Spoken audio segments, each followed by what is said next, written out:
Now, are you heading out tonight? A bit of Saturday night fever, maybe some clubbing or heading to the Sydney Sixers, heading to a gig. It's just part of a fun Saturday night. Well, today on Weekend Breakfast, we're chatting with an organisation that wants to ensure everyone has the opportunity to have a good time. Sydney's Gig Buddies is an initiative by ACL Disability Services that pairs people with a learning disability with volunteers to go out to events together. We wanted to find out more about Sydney's Gig Buddies, so we've asked the CEO of ACL Disability Services and Gig Buddies Sydney, Carol Smail, to join us this morning. Carol, thanks so much for your time.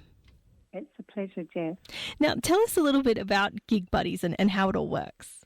Okay, just to give you a bit of context, the project started in Brighton in the UK by a guy called Paul Richards, who was in a punk band with three of the other members of the band had learning disabilities, and when they started to get some traction and get some gigs, the friends of the band used to come to the gigs, but they all used to go home after the first song, and he said to them, well, don't they like our music? And they said, no, it's not that. It's just that they've come with support workers, and the support workers have to finish their shift at 9 o'clock.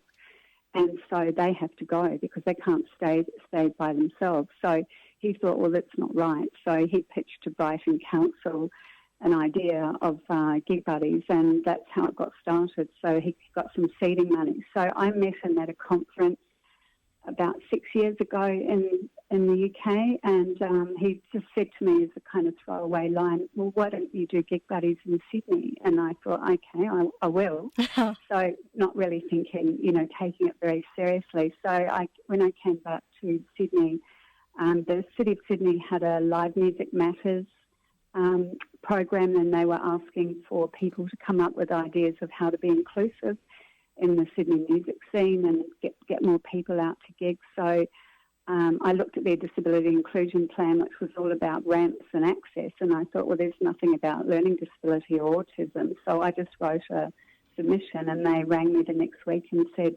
basically, we're going to fund you to get you started. So that was amazing. five years ago. So it was it's really been all about chance and being in the right place at the right time. So basically what we do is we recruit volunteers to match them with a person with a learning disability or autism based on music taste, age, location, gender, if that's applicable, and then other interests. So it's kind of really like a dating service without all the other issues. So we're really looking for people that have got a lot in common, and generally that's around music, although it also has included now sport because, a lot of people in Australia are very keen on sport. So what we started doing is saying, okay, let's see how we can find a person for you who's not a support worker, who isn't somebody who's paid to be in your life, who isn't a family member, because often a lot of people with disabilities, that's their social circle, is their family. They don't have a lot of other people often because they haven't had the social opportunities to make friends. So we thought we'll just do this on a Friday afternoon when we're not doing our other work. And 5 years later, and nearly 1,000 people on the database, here we are. Oh my gosh! So it's become quite a big thing. So we get both the buddy and the volunteer to fill out an application form. Then when we get the application form from the buddy, we interview them because often it's not them who've actually completed the application. So we interview them one-on-one, and then we look through our volunteer database, and if we find what we think is a match, we give both the buddy and the volunteer a de-identified kind of profile. So you think this will work? These are the things that you're both into, yes. So then we get the volunteer in for training, and we do small training sessions, only about 5 or 6 people, so we can really get to know the volunteer. And then we go and introduce them. And mostly it works, and sometimes it doesn't. But you've got to it's a bit of a leap of faith, because at that stage you're kind of hoping that they get on and they like each other. But we've managed to match, I think, to date, over 120 pairs. And so that's, 120 people with disability going out with somebody on a pretty regular basis to see the music or the sport or whatever their gig is that they love. This is incredible. This is like you mentioned it's kind of like a dating service. It's like a dating service for mates. It's like finding cool mates. Yeah. I think one of the things that's been quite surprising for us is that we have 3 times the number of volunteers signed up that we have buddies. And I guess that because with social media, your reach is going to be more to people who are looking to volunteer. But I think the beauty of the project is that a lot of the volunteers have said to us, look, it's not like I have to go and pack boxes on a Saturday for a charity.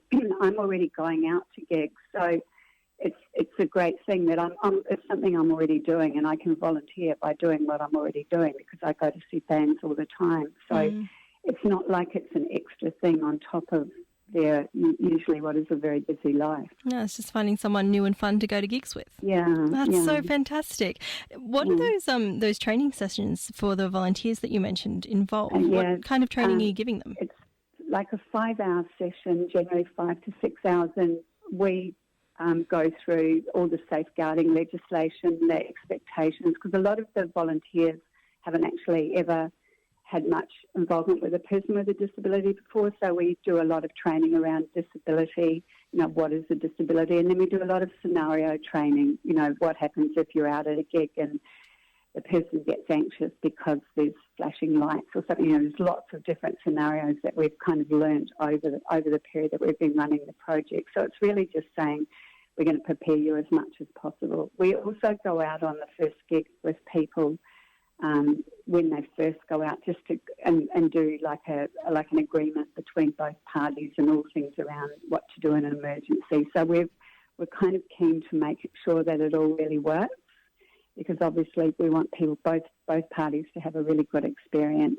But we have, I just am dazzled by the volunteers we get as well, because they're people generally that have got incredibly often high-powered jobs or very full lives, or they've got small children, or and yet they do this as well, which I think speaks to the project being able you can actually fit this type of volunteering into your already busy life. Absolutely. How can people in the community get involved, either if they want to be a volunteer or a buddy, or if they want to be involved from the other side of things? Okay, well, the best thing to do is go on our website. And then you click here if you want to be a volunteer. Click here if you want to apply to be a gig buddy. We would really, really like, if there's anybody out there listening who knows someone with learning disability or autism in the inner west, to get in touch with us, because we have an enormous amount of volunteers in the inner west, and all our buddies currently live in the inner west and match. So we're desperate for buddies in the inner west. The idea is that it's reasonably a good idea to have somebody who lives reasonably close, or at least no more than 2 or 3 suburbs away, because we're not going to match someone in Palm Beach with someone in Bondi, because it's all about maintaining that, relationship. So all these things come into play. So we'd love some inner west buddies. If anybody's out there who thinks that this project would work for them, we'd be delighted to hear from you. Are there any age limits? Do we have to be 18 and over? No. We had one of our buddies, actually, he went in the mosh pit for the first time when he was 65. Oh, fantastic. Yeah. So we really from 18, because obviously licensed venues from 18 up to, so he's now 70. So he's still an active buddy. Oh, so, gosh. So there's absolutely no restriction at all. It's really if you're into music or whatever your passion is, and we find someone else who shares your passion, and then you get together, and it builds a friendship. It's not just it's not a one-off thing. It builds an actual friendship and a relationship. It's not this transactional kind of experience. Absolutely. It's a lot deeper, a lot nicer.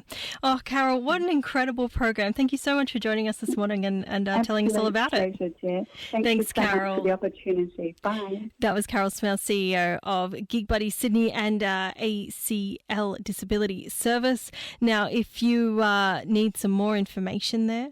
We'll give you some links on the podcast at the end of the show. We're just talking about Gig Buddies, an organisation that pairs volunteers with people with learning disabilities to go out to events together. If that sounds like something you want to do or you want to be a part of, gigbuddieссydney.org is where you find it. As I said, links will be on the podcast at the end of the show.